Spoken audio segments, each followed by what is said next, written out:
ಕುಂಭರಾಶಿಯ ವೀಕ್ಷಕರೆಲ್ಲರಿಗೂ ಸಹ ವಿಠಲ್ ಭಟ್ ಮಾಡುವಂತಹ ನಮಸ್ಕಾರ ಹಾಗೂ ಚಾನಲ್ಗೆ ಸ್ವಾಗತ. ವೀಕ್ಷಕರೇ, ಬಹಳ ಒಂದು ಪ್ರಮುಖವಾದಂತಹ ಶುಭ ಸಮಾಚಾರ, ಶುಭ ಸುದ್ದಿಯನ್ನು, ಗುಡ್ ನ್ಯೂಸ್ ಕುಂಭರಾಶಿಯವರಿಗೆ ತಗೊಂಡಿದ್ದೇನೆ. ಅಬ್ಬಬ್ಬ ಲಾಟ್ರಿ ಅನ್ನೋ ಥರ ಒಂದು ಅದ್ಭುತವಾದಂತಹ ಗುಡ್ ನ್ಯೂಸ್ ಇದು. ನೀವು ಖುಷಿ ಆಗ್ತೀರಾ. ಈ ಶನಿ ಸಂಚಾರದ ವಿಚಾರಗಳಲ್ಲೂ ಸ್ವಲ್ಪ ಸಾಡೆ ಸಾತಿಯ ಕೊನೆಯ ಭಾಗ ಇದು ಅಂತ ಒಂದು ಸ್ವಲ್ಪ ಪಾಸಿಟಿವ್ನೆಸ್ ಇತ್ತು ಆ ನ್ಯೂಸ್ನಲ್ಲಿ ಕೂಡ. ಈಗಲೂ ಸಹ ಒಂದು ಅದ್ಭುತವಾದ ಗುಡ್ ನ್ಯೂಸ್ ಅಂತ ತೆಗೆದುಕೊಂಡು ಬಂದಿದ್ದೇನೆ. ಸೊ ಈ ಗುಡ್ ನ್ಯೂಸು ಪ್ರತಿಯೊಂದು ಕುಂಭರಾಶಿಯವರಿಗೂ ರೀಚ್ ಆಗಬೇಕು. ನಿಮ್ಮ ಮೂಲಕನೇ ಆಗಲಿ. ದಯವಿಟ್ಟು ವಾಟ್ಸಪ್, ಫೇಸ್ಬುಕ್, ಮೆಸೆಂಜರ್, ಟೆಲಿಗ್ರಾಮ್ ಎಲ್ಲ ಕಡೆ ಸಾಮಾಜಿಕ ಜಾಲತಾಣಗಳ ವಿಡಿಯೋನ ಶೇರ್ ಮಾಡಲಿಕ್ಕೆ ಮರಿಬೇಡಿ. ನೀವಿನ್ನೂ ಚಾನಲ್ ಸಬ್ಸ್ಕ್ರೈಬ್ ಮಾಡ್ಕೊಳ್ಳಿ ಅಂದರೆ ಕೆಳಗಡೆ ಸಬ್ಸ್ಕ್ರೈಬ್ ಅಂತ ಬಟನ್ ಅಂತೆ, ಸಬ್ಸ್ಕ್ರೈಬ್ ಮಾಡಿಕೊಂಡು ಬೆಲ್ ಬಟನ್ ಒತ್ಕೊಂಡು ಆಲ್ ಅಂತ ಮಾಡಲಿಕ್ಕೆ ದಯವಿಟ್ಟು ಮರಿಬೇಡಿ. ಫೇಸ್ಬುಕ್ಕಲ್ಲಿ ನಮ್ಮ ವಿಡಿಯೋ ನೋಡ್ತಾ ಇದ್ದೀರಾ, ನಮ್ಮ ಪೇಜನ್ನು ಫಾಲೋ ಮಾಡಲಿಕ್ಕೆ ದಯವಿಟ್ಟು ಮರಿಬೇಡಿ. ನಮಸ್ಕಾರ, ನಾನು ವಿಠಲ್ ಭಟ್ ಮಾತಾಡ್ತಾ ಇರ್ತಕ್ಕಂಥದ್ದು. ಬನ್ನಿ ನಾವಿವಾಗ ಕುಂಭರಾಶಿಯವರಿಗೆ ಶುಭ ಸಮಾಚಾರ ಏನು ಅಂತ ನೋಡೋಣ. ಮೇ 14ನೇ ತಾರೀಕಿನಿಂದ ಕುಂಭರಾಶಿಯವರಿಗೆ ಗುರುಬಲ ಆರಂಭವಾಗಲಿದೆ. ಇದೊಂದು ಅದ್ಭುತವಾದಂಥ ಶುಭ ಸಮಾಚಾರ ಅಲ್ವಾ? ಖುಷಿಯ ಸಮಾಚಾರ ಅಲ್ವಾ? ಫಸ್ಟ್ ಗುರುಬಲ ಏನು ಅನ್ನೋದು ತಿಳ್ಕೊಂಬೋಣ. ನೋಡಿ, ನಿಮ್ಮ ರಾಶಿಗಿಂದ ಗುರುಗ್ರಹ ಒಂದೊಂದು ವರ್ಷ ಒಂದೊಂದು ರಾಶಿಯಲ್ಲಿ ಇರ್ತಾನೆ. ಸೊ ನಿಮ್ಮ ರಾಶಿಯಿಂದ 2ನೇ ರಾಶಿ, 5ನೇ ರಾಶಿ, 7ನೇ ರಾಶಿ, 9ನೇ ರಾಶಿ ಹಾಗೂ 11ನೇ ರಾಶಿ ಅಲ್ಲಿ ಗುರು ಸಂಚಾರ ಆಗಬೇಕಾದ್ರೆ ನಿಮಗೆ ಗುರುಬಲ ಬರ್ತದೆ. ಆಯ್ತಾ? ಇದು ಒಂದನೇದು. ಗುರುಬಲ ಯಾವಾಗ ಬರ್ತದೆ ಅನ್ನೋದಕ್ಕೆ ಉತ್ತರ. ಇನ್ನು ಗುರುಬಲ ಅಂದರೆ ಏನಕ್ಕೆ ಬೇಕು ಗುರುಬಲ ಅಂತಂದರೆ, ಪ್ರತಿಯೊಂದಕ್ಕೂ ಬೇಕು. ಒಂದು ಪಾಸಿಟಿವ್, ಒಂದು ಶುಭ ವಿಚಾರ, ನಿಮ್ಮ ಜೀವನದಲ್ಲಿ ಸಾಧನೆಗಳು ಮಾಡಲಿಕ್ಕೆ ಗುರುಬಲ ಬಹಳ ಇಂಪಾರ್ಟೆಂಟ್. ಮುಂದೆ ಗುರಿ, ಹಿಂದೆ ಗುರು ಇದ್ದಂಗೆ. ಆ ಗುರುಬಲ ನಿಮ್ಮ ಹಿಂದಿಂದ ನಿಮ್ಮನ್ನು ಪುಷ್ ಮಾಡ್ತಾ ಇರತ್ತೆ. ನಡಿ, ನಿನ್ಗೆ ಒಳ್ಳೇದಾಗತ್ತೆ, ನಾನು ನೋಡ್ತೀನಿ ನೋಡು ಅಂತ. ನಿಮ್ಮ ಜೀವನದಲ್ಲಿ ಅದೃಷ್ಟವನ್ನು ಕೊಡ್ತಾ ಇರತ್ತೆ. ಆಯ್ತಲ್ವಾ? ಬಹಳ ಇಂಪಾರ್ಟೆಂಟ್ ಆಗಿ ಈ ಮದುವೆ ಆಗಿಲ್ಲ, ಅವಿವಾಹಿತ ಕುಂಭರಾಶಿಯವರು ನೀವು ಗುರುಬಲ ಇದ್ದಾಗ ಮಾತ್ರ, ನೀವು ಮದುವೆ ಆಗಿಲ್ಲ ಗುರುಳೆ ಅಂತ ಜಾತಕ ತೋರ್ಸಕ್ಕೆ ಬಂದರೆ ಫಸ್ಟ್ ನೋಡೋದೇ ಗುರುಬಲ ಯಾವಾಗಿರುತ್ತೆ, ಎಷ್ಟು ವರ್ಷದ ನಂತರ ನಿಮಗೆ ಅನುಕೂಲ ಆಗುತ್ತೆ ಅಂತ ನೋಡೋದು. ಗುರುಬಲ ಇದ್ರೇ ಮದುವೆಗೆ ಅನುಕೂಲ, ಗುರುಬಲ ಇದ್ರೇ ಸಂತಾನಕ್ಕೆ ಅನುಕೂಲ, ಗುರುಬಲ ಇದ್ರೇ ಆರೋಗ್ಯಾದಿ ಎಲ್ಲ ವಿಚಾರಗಳಿಗೆ ಅನುಕೂಲ. ನಿಮಗೆ ಬಹಳ ಇಂಪಾರ್ಟೆಂಟ್ ಯಾಕೆ ಗುರುಬಲ ಅಂದರೆ, ನಿಮಗೆ ಕುಟುಂಬಾಧಿಪತಿ ಗುರು. ಸೊ ಅದರಿಂದ ನೀವು ಕುಂಭರಾಶಿಯವರಾಗಿದ್ದು ನಿಮ್ಮ ಫ್ಯಾಮಿಲಿನಲ್ಲಿ ತುಂಬ ಡಿಸ್ಪ್ಯೂಟ್ಸು, ಗಲಾಟೆ, ಜಗಳ, ಹೊಂದಾಣಿಕೆ ಇಲ್ಲದೆ ತುಂಬ ಕಷ್ಟಪಡ್ತಾ ಇದ್ದಾರೆ ಕುಟುಂಬದಲ್ಲಿ ಅಂದರೆ, ಮೇ 14ನೇ ತಾರೀಕು ಒಳಗಡೆನೆ ಶೀಘ್ರವಾಗಿ ಗುರು ಆರಾಧನೆ ಶುರು ಮಾಡ್ಕೊಂಬಿಡಿ.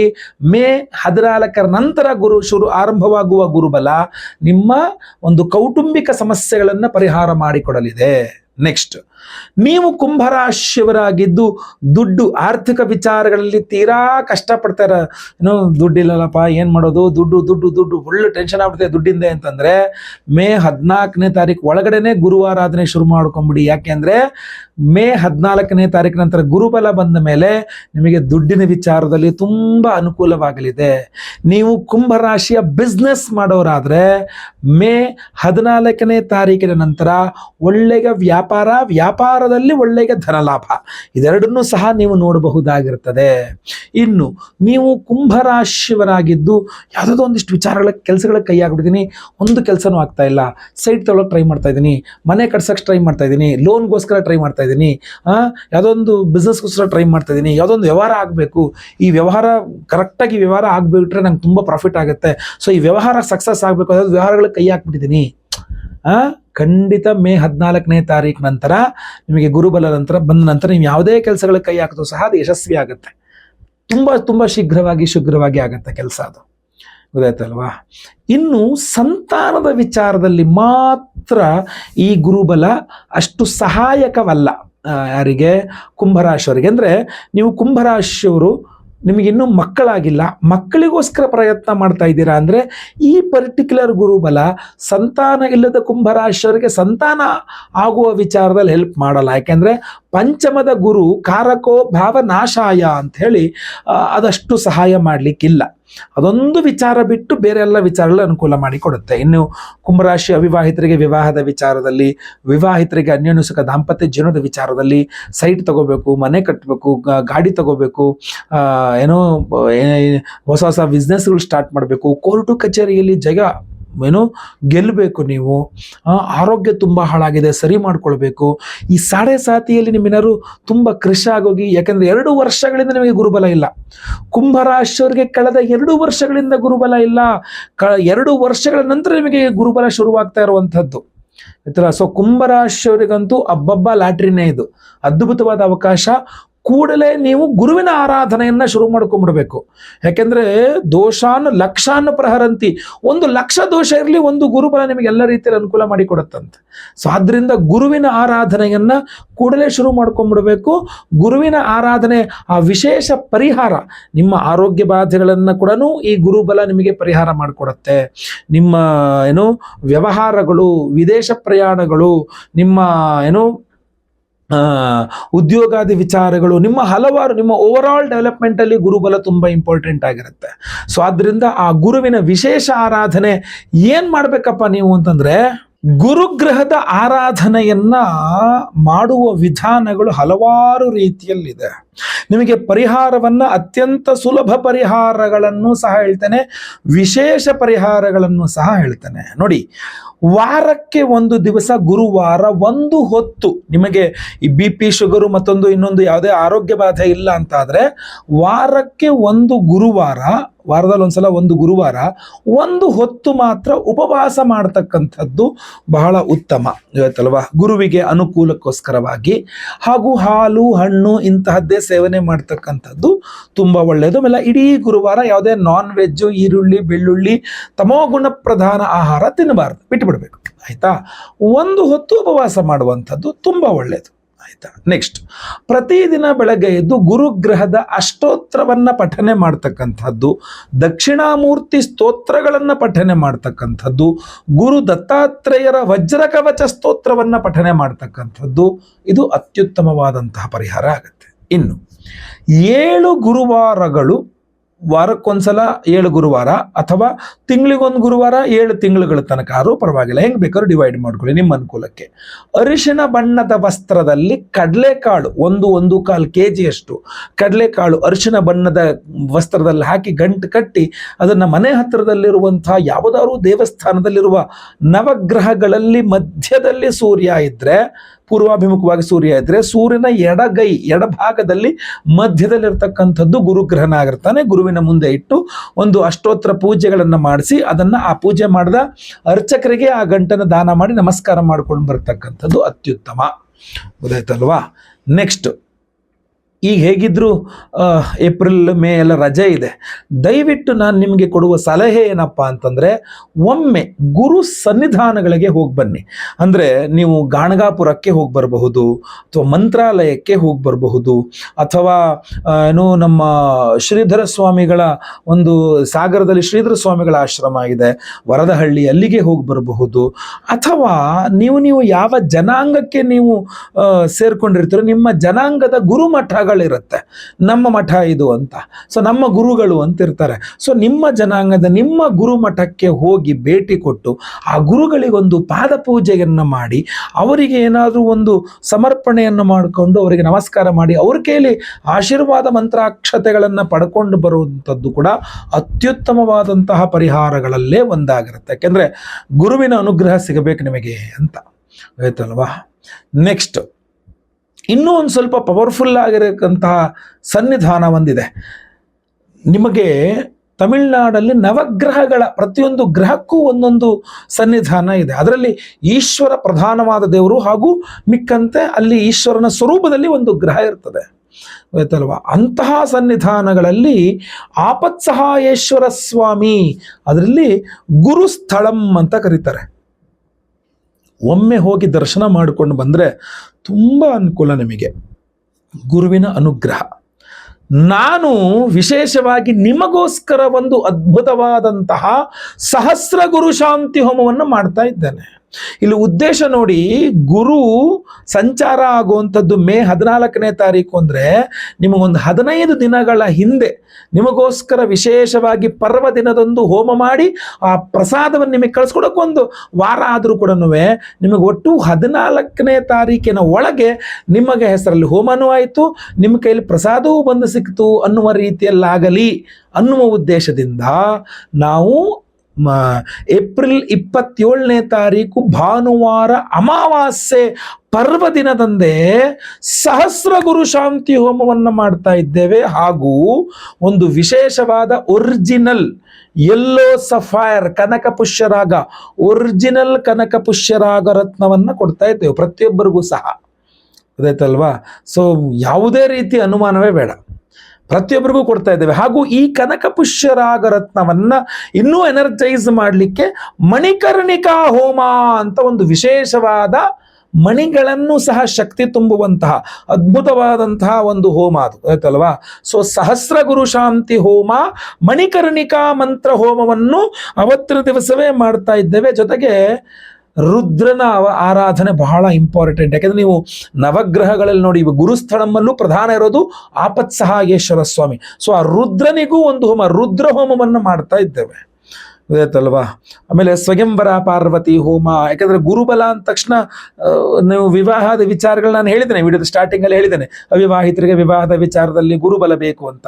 ಸೊ ಸ್ವಯಂವರ ಪಾರ್ವತಿ ಹೋಮವನ್ನು ಮಾಡ್ತಾ ಇದ್ದೇವೆ. ಗುರು ಶಾಂತಿ, ಶನಿ ಶಾಂತಿ, ಸಹಸ್ರ ಗುರು ಶಾಂತಿ ಜೊತೆಗೆ ಶನಿ ಶಾಂತಿ ಹೋಮ, ಜೊತೆಗೆ ನವಗ್ರಹ ಶಾಂತಿ ಹೋಮಗಳನ್ನು ಮಾಡ್ತಾ ಇದ್ದೇವೆ. ಎಲ್ಲದರಲ್ಲೂ ವಿಶೇಷವಾಗಿ ಈ ಒಂದು ಒರಿಜಿನಲ್ ಕನಕ ಪುಷ್ಯರಾಗ ರತ್ನ ಎನರ್ಜೈಸ್ ಆಗಿರುತ್ತೆ. ಈ ಒಂದು ರತ್ನವನ್ನ ನಾನು ಸ್ವತಃ ತಮಿಳುನಾಡಿನಲ್ಲಿರುವಂತಹ ಗುರುಸ್ಥಳಂ ಆಪತ್ಸಹಾಯೇಶ್ವರ ಸ್ವಾಮಿಯ ಸನ್ನಿಧಾನಕ್ಕೆ ನಾನೇ ಖುದ್ದು ಹೋಗಿ ಭೇಟಿ ಕೊಟ್ಟು ಅಲ್ಲಿ ಸ್ವಾಮಿಗೆ ದರ್ಶನವನ್ನು ಮಾಡಿ ಈ ಎಲ್ಲೋ ಸಫೈರ್ ರತ್ನಗಳನ್ನು, ಕನಕಪುಷ್ಯರಾಗ ರತ್ನಗಳನ್ನು ಒಂದು ಬಾಕ್ಸಲ್ಲಿ ಹಾಕಿ ಅದನ್ನು ಅಲ್ಲಿಯ ಗುರು ಸನ್ನಿಧಾನದಲ್ಲೇ ಕೊಟ್ಟು ಆ ಮೂಲ ಸ್ವಾಮಿಯ ವಿಗ್ರಹದ ಹತ್ರ ಅದನ್ನು ಇಟ್ಟಿಸಿ ಎನರ್ಜೈಸ್ ಮಾಡಿಸಿ ಪೂಜೆ ಮಾಡಿಸಿ ಅಲ್ಲಿಂದ ಪ್ರಸಾದ ಸ್ವರೂಪವಾಗಿ ಅದನ್ನೆಲ್ಲ ತೆಗೆದುಕೊಂಡು ಮತ್ತೆ ಪುನಃ ಮರಳಿ ಬಂದಿದ್ದೇನೆ. ಅದನ್ನೇ ನಾವು ಮತ್ತೆ ಪುನಃ ಸಹಸ್ರ ಗುರುಶಾಂತಿ ಹೋಮದಲ್ಲಿ ಇಟ್ಟು ಎನರ್ಜೈಸ್ ಮಾಡಿ ನಿಮಗೆ ಕೊಡ್ತಕ್ಕಂಥದ್ದು. ಆಪತ್ಸಹಾಯೇಶ್ವರ ಸ್ವಾಮಿ ಸಮುದ್ರ ಮಂಥನ ಕಾಲದಲ್ಲಿ ಬಂದ ಹಾಲಾಹಲ ವಿಷ, ಆ ವಿಷವನ್ನ ಕುಡಿದು ತನ್ನ ಗಂಟ್ಲಲ್ಲಿ ಇಟ್ಟುಕೊಂಡು ಇಡೀ ಪ್ರಪಂಚವನ್ನ ಆಪತ್ತಿನಿಂದ ಕಾಪಾಡಿದ್ದಾನೆ. ನೀವು ಆ ಗುರುಸ್ಥಳಂ ಆಪತ್ಸಹಾಯೇಶ್ವರ ಸನ್ನಿಧಾನಕ್ಕೆ ಹೋದ್ರೆ ನೀವು ಎಷ್ಟು ದೊಡ್ಡ ಎಕರೆಗಟ್ಟಲೆ ಜಾಗದಲ್ಲಿ ಆ ದೇವಸ್ಥಾನ ಇದ್ರೂ ಸಹ ಆ ದೇವಸ್ಥಾನದ ಎಲ್ಲ 3 ಭಾಗಗಳಲ್ಲೂ ಸಹ ನಿಮಗೆ ನೀರಿದೆ. ಮಧ್ಯದಲ್ಲಿ ದೇವಸ್ಥಾನಕ್ಕೆ ಹೋಗುವಷ್ಟು ಜಾಗ ಮಾತ್ರ ನಿಮಗೆ ಭೂಮಿ ಇದೆ. ಸೊ ಸುತ್ತಲೂ ಜಲದ ಮಧ್ಯದಲ್ಲಿ ಆ ಆಪತ್ಸಹಾಯೇಶ್ವರ ಸ್ವಾಮಿ ಆ ಉರಿ ಎಂತ ಹೇಳ್ತೀವಿ, ಆ ವಿಷದ ಉರಿ ಇರ್ತಂತಲ್ಲ, ಅದರಿಂದಾಗಿ ಸ್ವಾಮಿ ತನ್ನ ಯಾವ ರೀತಿಯ ಸ್ವರೂಪದಲ್ಲಿದ್ದೋ ಆ ಸ್ವರೂಪವನ್ನು ಬಿಟ್ಟು ಹೊರಬಂದು ದಕ್ಷಿಣಾಮೂರ್ತಿ ಗುರುಸ್ವರೂಪದಲ್ಲಿ ಸನ್ನಿಧಾನ ಇರುವಂತಹ ಜಾಗವೂ ಸಹ ಅದಾಗಿದೆ. ಸೊ ಅದರಿಂದ ನಿಮಗೆ ಈಶ್ವರ ಗುರುವಿನ ಸ್ವರೂಪದಲ್ಲೂ ದಕ್ಷಿಣಾಮೂರ್ತಿ ಸ್ವರೂಪದಲ್ಲೂ ಜ್ಞಾನ ಸ್ವರೂಪದಲ್ಲೂ ಅಲ್ಲಿದ್ದಾನೆ, ಜೊತೆಗೆ ಲಿಂಗ ಸ್ವರೂಪದಲ್ಲೂ ಇರ್ತಾನೆ, ಹಾಗೂ ಅಮ್ಮನವರ ಸಾನ್ನಿಧ್ಯವೂ ಸಹ ಅಲ್ಲಿದೆ. ಅದ್ಭುತವಾದಂತಹ ಒಂದು ಸನ್ನಿಧಾನ ಅದು. ಈ ಗುರು ಸಂಚಾರ 1 ವರ್ಷಕ್ಕೊಮ್ಮೆ ಏನಾಗ್ತದೆ, ಆ ಸಂದರ್ಭದಲ್ಲಿ ಕೆಲ ಲಕ್ಷಗಳು ಅಂದ್ರೆ ಸುಮಾರು 8 ಲಕ್ಷ 10 ಲಕ್ಷ ಜನ ಬರ್ತಾರಂತಲ್ಲಿ. ರಥೋತ್ಸವ ಆ ಒಂದು ಸಮಯದಲ್ಲೇ ಬಹಳ ವಿಶೇಷವಾದ ದೇವತಾರಾಧನೆಗಳಾಗತ್ತಲ್ಲಿ. ವರ್ಷಕ್ಕೊಮ್ಮೆ ಗುರು ಸಂಚಾರ ಆಗೋ ಸಮಯದಲ್ಲಿ ಗುರುಸ್ಥಳಂನಲ್ಲಿ ಲಕ್ಷಾಂತರ ಜನ ಬರ್ತಾರೆ, 10 ಲಕ್ಷ ಜನ ಬರ್ತಾರೆ ಅಂತ ಅಲ್ಲಿಗೆ ಪ್ರಧಾನ ಅರ್ಚಕರ ಹತ್ರ ಹೇಳಿದ್ರು, ನಾನೀಗ ಹೋಗಿ ಮಾತಾಡಿಸಿದಾಗ ಹೇಳಿದ್ರಾಗಿ. ಸೊ ಅದರಿಂದ ಅಂತಹ ಒಂದು ಸನ್ನಿಧಾನದಲ್ಲಿ ಗುರು ಸ್ಥಳಂ ಅಂತ ಕರೆಸಿಕೊಳ್ಳುವ ಆ ಸನ್ನಿಧಾನದಲ್ಲಿ ನಮ್ಮ ಯೆಲ್ಲೋ ಸಫೈರ್ ರತ್ನಗಳನ್ನು ಅಲ್ಲಿಡಿಸಿ ಎನರ್ಜೈಸ್ ಮಾಡಿಸಿ ಅಲ್ಲಿಂದ ನಾನು ತೆಗೆದುಕೊಂಡು ಬಂದಿದ್ದೇನೆ. ಹಾಗೂ ಅದನ್ನೇ ನಮ್ಮ ಯಾಗಶಾಲೆಯಲ್ಲಿ ನಾವು 27ನೇ ತಾರೀಕು ಭಾನುವಾರ ಅಮಾವಾಸ್ಯೆ ಪರ್ವಕಾಲದಲ್ಲಿ ಸಹಸ್ರ ಗುರು ಶಾಂತಿ ಹೋಮ, ಮಣಿಕರ್ಣಿಕಾ ಹೋಮದಲ್ಲಿಟ್ಟು ಆ 2 ಹೋಮಗಳಲ್ಲಿಟ್ಟು ಎನರ್ಜೈಸ್ ಮಾಡಿ ನಾವು ನಿಮಗೆ ಸ್ಪೀಡ್ ಪೋಸ್ಟಲ್ಲಿ ನಾವು ಕಳಿಸ್ಕೊಡ್ತೇವೆ. ಎಲ್ಲ ಹೋಮಗಳ ಭಸ್ಮ, ಕುಂಕುಮಾರ್ಚನೆಯ ಕುಂಕುಮ ಪ್ರಸಾದ, ಅದರ ಜೊತೆಯಲ್ಲಿ ಈ ಒಂದು ಅಭಿಮಂತ್ರಿತ ಕನಕ ಪುಷ್ಯರಾಗ ರತ್ನವನ್ನು ನಾವು ನಿಮಗೆ ಕಳಿಸ್ಕೊಡ್ತಾ ಇದ್ದೇವೆ. ಸೊ ಇಂತಹ ಒಂದು ಅದ್ಭುತವಾದಂತಹ ಒಂದು ರತ್ನಗಳನ್ನು ಅಲ್ಲಿಂದ ಎನರ್ಜೈಸ್ ಮಾಡ್ಕೊಂಡಿರ್ತ ಪ್ರತಿಯೊಬ್ಬರು ಸಹ ಇಟ್ಕೊಳ್ಬೇಕು. ನಾನು ಈ ಹಿಂದೆ ನೀವು ಕಳೆದು ಹೋಗಬಾರ್ದು ಅನ್ನೋ ಕಾರಣಕ್ಕೆ ಒಂದು ಉಂಗುರ ಥರ ಮಾಡಿಸ್ಕೊಟ್ಟಿದ್ದೆ. ಈ ಬಾರಿ ಒರಿಜಿನಲ್ ಆ ರತ್ನವನ್ನು ಹಾಗೆ ನಿಮಗೆ ಬಾಕ್ಸಲ್ಲಿ ಹಾಕಿ ಕೊಡ್ತಾ ಇದ್ದೇನೆ. ನೀವು ಡಾಲರ್ ಮಾಡಿಸ್ಕೊಳ್ಬಹುದು, ಅಥವಾ ನೀವೇ ಉಂಗುರ ಮಾಡಿಸ್ಕೊಳ್ಬಹುದು, ಅಥವಾ ನೀವು ಹಾಗೆ ದೇವ್ರ ಮನೆಯಲ್ಲೋ ಪಾಕೆಟಲ್ಲೋ ಇದನ್ನ ಹಾಗೆ ಇಟ್ಕೊಳ್ಬಹುದು. ಇದು ನಿಮಗೆ ಅದ್ಭುತವಾದಂತಹ ಗುರುವಿನ ಅನುಗ್ರಹವನ್ನು ಕೊಡುವ ಒರಿಜಿನಲ್ ಎಲ್ಲೋ ಸಫೈರ್ ಕನಕಪುಷ್ಯರಾಗ, ಒರಿಜಿನಲ್ ಕನಕಪುಷ್ಯರಾಗ. ನೀವು ಯಾರು ಬೇಕಾದರೂ ನಿಮಗೆ ಸಿಕ್ಕಿದ ನಂತರ ನೀವು ಲ್ಯಾಬ್ ಸರ್ಟಿಫಿಕೇಶನ್ ನೀವೇ ಮಾಡಿಸ್ಕೊಳ್ಬಹುದು.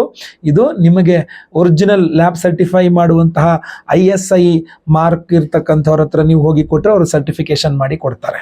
ಇವತ್ತೆಲ್ಲ ಸಾಮಾನ್ಯವಾಗಿ, ಯಾಕೆಂದರೆ ಕೆಲವರಿಗೆ ಇದಿರುತ್ತೆ. ಅದರಿಂದ ಇದನ್ನು ಕೊಡಲೇಬೇಕು ಅನ್ನುವ ಹಠಕ್ಕೆ ಬಿದ್ದು ನಾನು ನಿಮಗೆ ಕೊಡ್ತಾ ಇದ್ದೇನೆ. ಬಹಳ ಕಷ್ಟಪಟ್ಟು ಕೊಡ್ತಾ ಇದ್ದೇನೆ. ಇಷ್ಟು ಹೋಮಗಳನ್ನು ಮಾಡಿ ಒರಿಜಿನಲ್ ಬ್ಲೂ ಸಫೈರನ್ನು ನಾವು ಸಂಕಲ್ಪ ಸೇವೆಗೆ ತೆಗೆದುಕೊಳ್ಳುವ ಹಣದಲ್ಲಿ ಕೊಡೋದು ಬಹಳ ಕಷ್ಟ.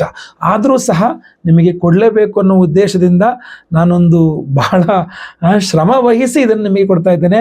ಸೊ ದಯವಿಟ್ಟು ಹೇಳ್ತೇನೆ, ಸಂಕಲ್ಪ ಸೇವೆಗೆ ಹೆಸರು ಕೊಡೋರು ಸ್ಕ್ರೀನ್ ಮೇಲಿರೋ ನಂಬರಿಗೆ ನಿಮ್ಮ ಹೆಸರು, ಗೋತ್ರ ಗೊತ್ತಿದ್ರೆ ಗೋತ್ರ, ನಕ್ಷತ್ರ ಗೊತ್ತಿದ್ರೆ ನಕ್ಷತ್ರ, ನಿಮ್ಮ ರಾಶಿ ಹಾಗೂ ನಿಮ್ಮ ವಿಳಾಸ ಬೇಗ ವಾಟ್ಸಪ್ ಮಾಡ್ಕೊಳ್ಳಿ. ಇದು ಲಿಮಿಟೆಡ್ ಸ್ಟಾಕ್, ಒಂದು ಲಿಮಿಟೆಡ್ ಸ್ಟಾಕ್ ನಾವು ತಂದಿಟ್ಕೊಂಡಿದ್ದೇವೆ. ಇದಿಷ್ಟನ್ನು ನಾನು ನಿಮಗೆ ತಲುಪಿಸಬಹುದು. ಇದು ಖಾಲಿ ಆಗೋಯ್ತು ಅಂದರೆ ಮತ್ತೆ ಪುನಃ ನಾವು ಕಡಿಮೆ ತಗೊಳಕ್ಕಾಗಲ್ಲ, ಹಾಗೂ ನಮ್ಮ ಹತ್ರ ಇರೋದು ಇಲ್ಲ. ಸೊ ಅದರಿಂದ ದಯವಿಟ್ಟು ಬೇಗ ನಿಮ್ಮ ವಿವರಗಳನ್ನು ವಾಟ್ಸಪ್ ಮಾಡ್ಕೊಳ್ಳಿ. ಲೈವಲ್ಲಿ ನಿಮ್ಮ ಹೆಸರು ಸಂಕಲ್ಪ ಆಗುತ್ತೆ. ಎಲ್ಲ ಹೋಮಗಳನ್ನು ಲೈವ್ ನೋಡ್ತೀರಾ, ಹಾಗೂ ಎಲ್ಲ ಪ್ರಸಾದಗಳು ಸ್ಪೀಡ್ ಪೋಸ್ಟಲ್ಲಿ ನಾವು ನಿಮಗೆ ಕಳಿಸ್ಕೊಟ್ಬಿಡ್ತೇವೆ. 27ನೇ ತಾರೀಕು ಭಾನುವಾರ ಹೋಮ ಆಗುತ್ತೆ ಅಂದರೆ 28ನೇ ತಾರೀಕಿನ ನಂತರ ನಾವು ನಿಮಗೆ ಒಂದೊಂದೇ ಪ್ರಸಾದವನ್ನು ಎಲ್ಲರಿಗೂ ಸಹ ಸ್ಪೀಡ್ ಪೋಸ್ಟಲ್ಲಿ ಕಳಿಸ್ಕೊಡ್ತೇವೆ. ಸೊ ದಯವಿಟ್ಟು ಸಂಕಲ್ಪ ಸೇವೆಗೆ ಹೆಸರು ಕೊಟ್ಕೊಳ್ಳಿ. ಈ ವಿಡಿಯೋನ ಪ್ರತಿಯೊಬ್ಬರಿಗೂ ಈ ವಿಚಾರ ತಿಳಿಸೋ ಥರ ವಾಟ್ಸಪ್, ಫೇಸ್ಬುಕ್, ಮೆಸೆಂಜರ್, ಟೆಲಿಗ್ರಾಮ್ ಎಲ್ಲ ಕಡೆ ಕಡ್ಡಾಯವಾಗಿ ಶೇರ್ ಮಾಡಿ. ಈ ವಿಡಿಯೋನ ನೀವು ದಯವಿಟ್ಟು ಸಬ್ಸ್ಕ್ರೈಬ್ ಮಾಡ್ಕೊಳ್ಳಿ. ಫೇಸ್ಬುಕ್ಕಲ್ಲಿ ನಮ್ಮ ಪೇಜ್ನ ಫಾಲೋ ಮಾಡ್ಕೊಳ್ಳಿ. ಮುಂದಿನ ವಿಡಿಯೋದಲ್ಲಿ ಮತ್ತೆ ಪುನಃ ಸಿಗ್ತಾನೆ. ಎಲ್ಲರಿಗೂ ಸಹ ಒಳ್ಳೆಯದಾಗಲಿ.